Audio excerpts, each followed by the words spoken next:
Hey folks, Brian Blessing in Las Vegas, bangthebook.com. One of my favorite days of the year, NHL trade deadline day has come and gone.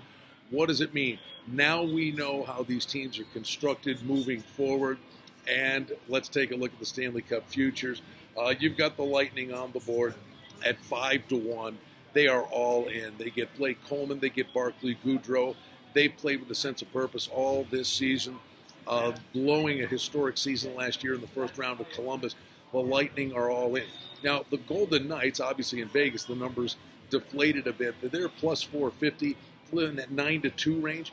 They get Robin Leonard at the trade deadline, a remarkable get for Vegas. What does it mean? Leonard's a UFA.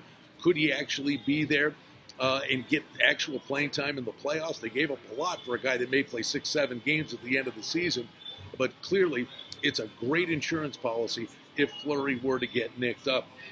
You just got to talk about the Boston Bruins having a great season. And I think they did some pretty good work here getting Kasha over from the Ducks. But the real nice get for them is Nick Ritchie. He's just tailor-made to play for the Bruins, lives in the blue paint. They're on the board at 7-1. I've got future plays already on Colorado, who didn't do much at the deadline. They got Nemesnikov. The goalie situation could be a little dicey for him, but in a playoff series, if healthy with that speed, the Avs are going to be a matchup nightmare for a lot of teams. And in the East, I thought the Islanders had a shot to be a sneaky team flying under the radar. They pick up Pajot from the Senators. That could help, but they're no gut cinch to get in. But if they get in, they're very stingy defensively. Could be a tough out when you get to the postseason. How about the defending champs? The Blues having a nice season, on the board now at 10-1. I think in the West, the main dangers for them are clearly the Avs and the Golden Knights. But in the East, you've got Tampa Bay and you've got Boston. But don't sleep on the Penguins, who addressed their bottom six. They get Sheary and Rodriguez over from Buffalo, and Marlowe comes over from the Sharks.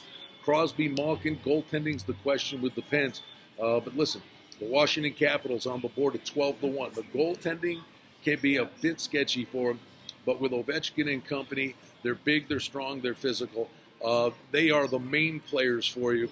But the team I think you can make money on in the regular season, the rest of the way, a big winner at the trade deadline. I don't like their goaltending, but in the short term, you can make some money on the Edmonton Oilers, picking up Anthony Ciu from Detroit.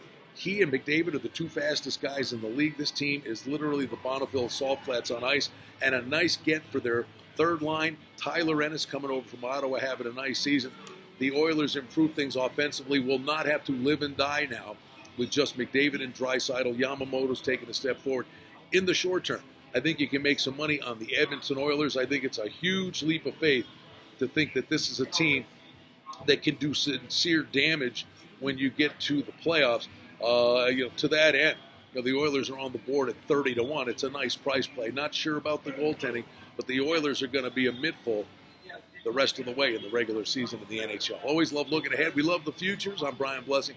Love doing the sports betting podcast with Adam Burke right here at bangthebook.com.